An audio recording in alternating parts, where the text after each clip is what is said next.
नमस्कार दोस्तों, अच्छे कर्मों का बुरा फल क्यों मिलता है?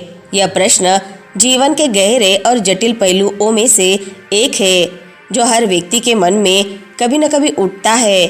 हमारे धर्म ग्रंथों, दर्शन और विचारों में अच्छे कर्मों को शुभ और सुखद परिणाम का आधार माना गया है। फिर भी जब व्यक्ति अपने जीवन में अच्छे कर्म करते हुए भी विपरीत परिस्थितियों का सामना करता है तो यह प्रश्न स्वाभाविक रूप से उत्पन्न होता है। कभी यह सोच पनपती है कि दुनिया में न्याय का सिद्धांत तो पूरी तरह से काम नहीं करता, या शायद अच्छे और बुरे कर्मों का फल तत्काल नहीं मिलता। यह स्थिति हमें यह समझने की आवश्यकता पर बल देती है कि कर्म, भाग्य और जीवन के अनुभव एक व्यापक और गूढ़ तंत्र का हिस्सा है। इस कहानी के माध्यम से हम यह जानने का प्रयास करेंगे कि अच्छे कर्मों का बुरा फल मिलने के पीछे कौन कौन से संभावित कारण हो सकते हैं और इस विषय पर विभिन्न दृष्टिकोण क्या है। उससे पहले अगर आप हमारे चैनल पर नए हैं तो हमारे चैनल को लाइक, शेयर और सब्सक्राइब जरूर से कर ले। तो चलिए दर्शकों, शुरू करते हैं आज की कहानी को।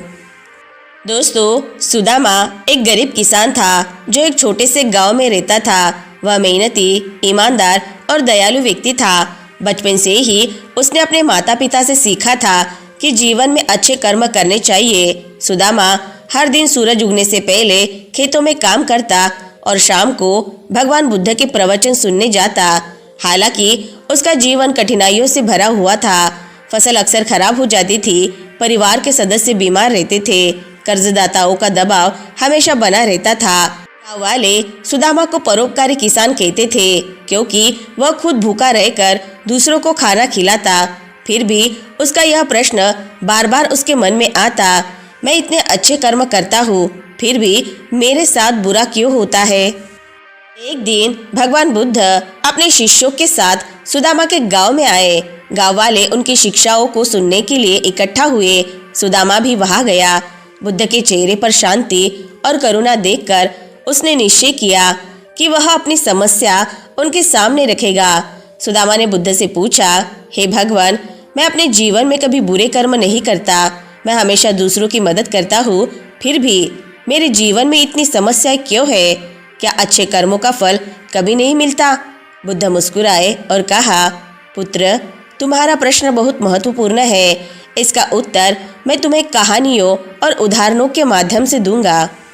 बुद्ध ने सुदामा और गांव वालों को एक कहानी सुनाई। 3 व्यापारी जंगल से गुजर रहे थे। उनके पास कीमती सामान था।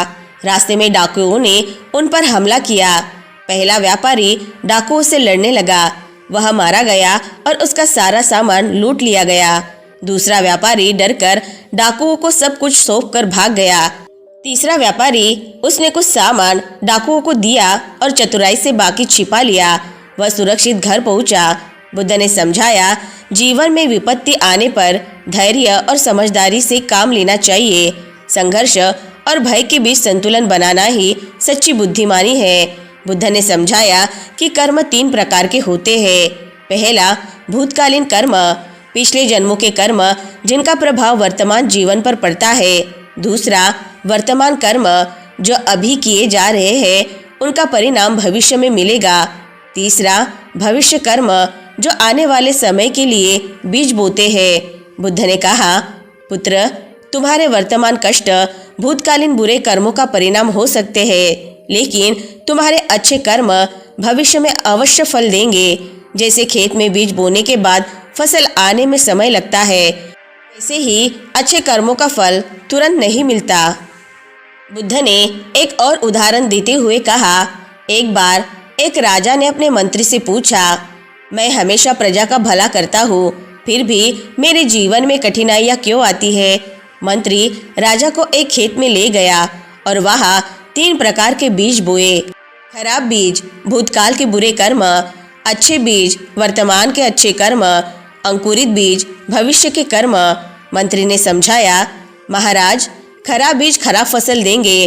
भले ही आप वर्तमान में अच्छे बीज बो रहे हो, लेकिन आपके अच्छे बीज भविष्य में मीठे फल देंगे। बुद्ध ने एक और उदाहरण देते हुए कहा, एक व्यक्ति ने 2 बीज बोए। एक जहरीला वृक्ष उगा जिससे उसे कांटे और विष मिला। दूसरा मीठे फल का वृक्ष था जो धीरे धीरे बड़ा हुआ और स्वादिष्ट फल देने लगा। बुद्ध ने समझाया, भूतकाल के कर्म जहरीले वृक्ष की तरह होते हैं जिनका परिणाम तत्काल भुगतना पड़ता है, लेकिन वर्तमान के अच्छे कर्म मीठे फल की तरह है जो समय के साथ सुखद परिणाम लाते हैं। बुद्ध ने ध्यान लगाकर सुदामा के भूतकाल को देखा। उन्होंने कहा, पुत्र, पिछले जन्म में तुम एक साहूकार थे। तुमने गरीबों पर अत्याचार किए और उनका धन हड़प लिया। उनके श्राप का फल अब तुम्हें भुगतना पड़ रहा है, लेकिन इस जन्म में तुम्हारे अच्छे कर्म तुम्हारे भविष्य को संवार देंगे। सुदामा यह सुनकर स्तब्ध रह गया। उसने समझ लिया कि उसके कष्ट उसके भूतकालीन कर्मों का परिणाम है। बुद्ध ने सुदामा को प्रेरित किया, पुत्र, तुम्हारे अच्छे कर्म व्यर्थ नहीं जाएंगे। उन्हें धैर्य और विश्वास के साथ करते रहो। जैसे बारिश से पहले बादल घिरते हैं, वैसे ही सुखद भविष्य आने से पहले कष्टों का सामना करना पड़ता है। जैसे एक किसान को फसल के लिए कठिन परिश्रम करना पड़ता है, लेकिन जब फसल आती है तो वह परिश्रम को भूल जाता है। जीवन भी ऐसा ही है। सुदामा ने अपने जीवन में धैर्य और विश्वास का संकल्प लिया। उसने देखा कि गांव के कई लोग अपने छोटे छोटे दुखों के कारण अच्छे कर्म छोड़ देते थे। उसने उन्हें प्रेरित करना शुरू किया। उसने कहा, भगवान बुद्ध ने सिखाया है कि अच्छे कर्मों का फल अवश्य मिलता है। हमें धैर्य रखना चाहिए। समय के साथ सुदामा के जीवन में परिवर्तन आया। उसकी फसल अच्छी होने लगी। उसका परिवार स्वस्थ हो गया। गांव के लोग उसकी सराहना करने लगे। सुदामा ने सीखा कि धैर्य, विश्वास और अच्छे कर्मों का मार्ग ही सच्चा मार्ग है। दोस्तों, यह कहानी हमें यह सिखाती है कि जीवन में अच्छे कर्म हमेशा व्यर्थ नहीं जाते। भले ही भूतकाल के कर्मों का प्रभाव वर्तमान में दिखे, लेकिन धैर्य और विश्वास के साथ अच्छे कर्म करते रहना ही सच्चा धर्म है। अंततः अच्छे कर्मों का फल अवश्य मिलता है।